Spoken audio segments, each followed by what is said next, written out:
Hello all, this is the continuation part of arrays that we discussed in the previous lesson. There we have discussed what are arrays, types of arrays and two-dimensional arrays, how can they be created, what are the alternative ways of them and all. So in this continuation part we'll be discussing the three-dimensional arrays and how can they be created and all.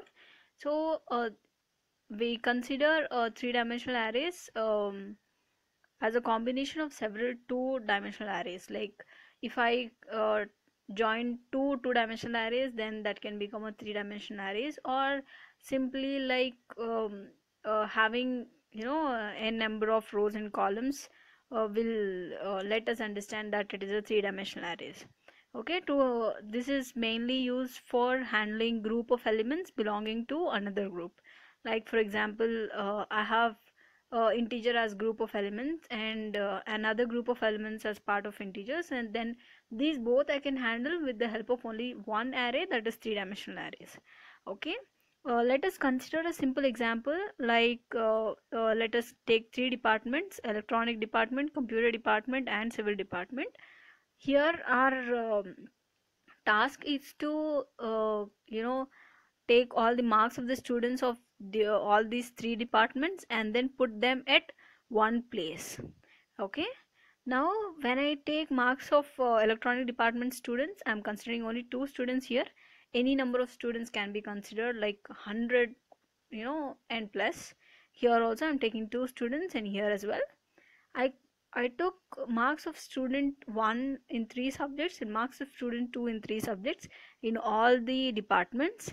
And now to store all this, I have to use a three-dimensional array. So I'm declaring it as integer data type because all the marks here are of an integer type itself, and giving an variable as array arr, giving three-dimensional arrays here. So by enclosing within braces, here I am including marks of student 1 of electronic department. Again into another brace I am including marks of student 2 of electronic department. These two braces are telling that this is complete one department. Alright, and this is the complete next department, and this is complete next department. Okay, and this individual braces are student of individual marks, and this complete ending and starting brace says that this is one single array of all the three departments. Okay, clear, right? Okay, when we take the same thing, if you have to put it into a program, this is how we write till when you declare array and giving values. This is the array name, sorry, class name I'm giving as 3D because three-dimensional arrays. Then I'm using for loop here for each student, each department, department, student and marks. For department I took 3 because we are considering 3 departments of electronics, computers and civil, and then giving an output that department plus 1, that is equal to whatever department that we give. For here if I'm giving department 1, so that will be displayed or given on to the monitor as department 1, and then using student for loop for printing student 1 or student 2, and then marks for loop for printing what are the marks that they have in department 1, student 1 and those marks. Okay, and at the end giving the total score how much ever they got. Alright, once I calculate this total, I am giving it as an output with the help of print system.out.println statement. Okay, when you see the output of this program, this is how you get for department 1 student 1 marks, and this marks and total, student 2 marks and total. Like I discussed here, I'll be getting department and then student and then marks and then total. Okay, total I'm calculating here and printing here. Okay, same ways, department, student, marks and total, student, marks and total. Okay, it have to be student 1 2, student 1 2 and student 1 2. Fine. When you find array name dot length, that means what is the length of the array that you want to calculate. If I say I have an array which is having or which is storing details of 50 students, then the size of that array will be 50. Okay. uh, how can we consider or how can we calculate that in programmatical manner, that we'll see here. Okay. Array name dot length returns integer number which represents the size of an array, as I said you. If I'm giving array and as int as 10, here size will be 10. If I'm giving array 0 and values 50 here, and then array 1 value 55, array 2 value 60, that means array of 0th position value will be 50, first position of the array value will be 55, second position of the array value will be 60. That means the size of the array will be 1 plus 1 plus 1, that is 3. Okay. In case of two-dimensional arrays, then length it should become a property that gives us a number of rows of that particular array. Here I'm having 5 and 10. This first thing will be considered as an array, sorry, rows, and second is considered as columns in every case, if in two-dimensional or three-dimensional arrays. Okay. In this example, in both the cases, the size of the array will be 5, because for two-dimensional and three-dimensional arrays, length will give the number of rows. Okay. When you come for command line argument, the users should pass values from outside at the time of runtime. So when I want my when my program is getting executed, I want some values to give from outside, then we use this command line arguments. Like I'm giving program 11, 12 and Vikas. These three are the values that I'm giving from outside. Okay. How can I give this using command line argument is you have to write in this way.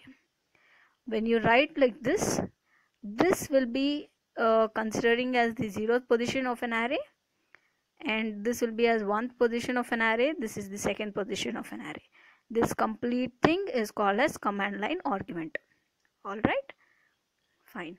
When you look at that into a simple example program, here command line argument, this is the comment section, and I'm giving program prog as the class name, public static void main, where our main starts, finding number or the argument. Okay, I'm finding the length here and then giving the output number of arguments that it has, n. Okay, because I'm calculating here, I'm simply printing that n here.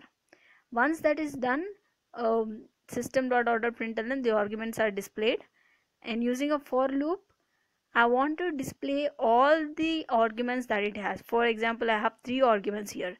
I'm taking 3 because I have 1, 2 and 3, considering 0th place 1 and 2. Okay, so if 3 arguments are there, I want to print all those 3 arguments by using this for loop.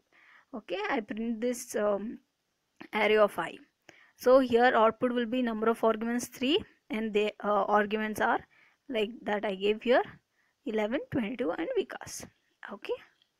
When you go for jagged arrays, a jagged array is an array that contains group of within it. That means a jagged array is having all the places of an array at one place. They group it at one position, and combining 2 or 3 arrays and placing it at one place is called as jagged array. We can create an array in Java such that other arrays can become its element. Okay, this is the very unique feature of the Java, because I have separate arrays. For example, I say I have marks of student into one array, rule numbers of students into another array, and I have another details of students into another array. I have to combine all this into one place, and that is possible in Java by using this jagged arrays. Understood, right? Okay. A jagged array can be a single dimensional array or a multi-dimensional arrays, and it also can store arrays of any size. There is no limit for storing number of arrays in jagged arrays. Okay, the syntax that you can write for this is otherwise. Okay, this is also called as irregular multi-dimensional arrays, because it is combining all different types of arrays at one place. Okay, syntax if you have to write, this int, and I'm giving array x with you know rows and columns, and defining number of rows as 2. Okay, when I have to store this as a jagged arrays, I have to have you know till 2 positions. That arrangement into memory can be done in this way, whereas the first position will be 0th place of row and 0th place of column, 0 of row and 1 of column, 1 of row and 1 of column, because this is one row and this is the second row. This is the 0th row, so always the values of the row will be 0. Here it is 1th row, so the values of row will always be 1. When you increment, it is 0, 1 and 2. This till you get this 1 and 2, this memory allocation is done in jagged arrays. Fine. When I have to summarize all the arrays chapter that we have discussed, in this lesson we have learned that arrays are very useful for programmer to handle group of elements easily. Any number of group of elements you can put it at one place. Okay, and the only restriction in that is that the elements have to be stored into an array should be of same data type. I cannot store character elements and integer element into single array.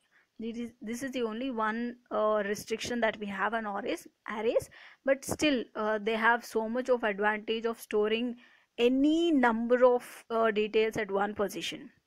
To store, retrieve or process elements of one-dimensional arrays, a single loop must be suitable, like I used for loop in all the previous examples that we took. Okay, to work with this two-dimensional arrays, two loops and a loop inside another loop is convenient. Okay, this is all about the arrays that we have learned till now. If you have any doubt at any place or at any topic, please let me know and make sure I'll clarify all your questions. Thank you.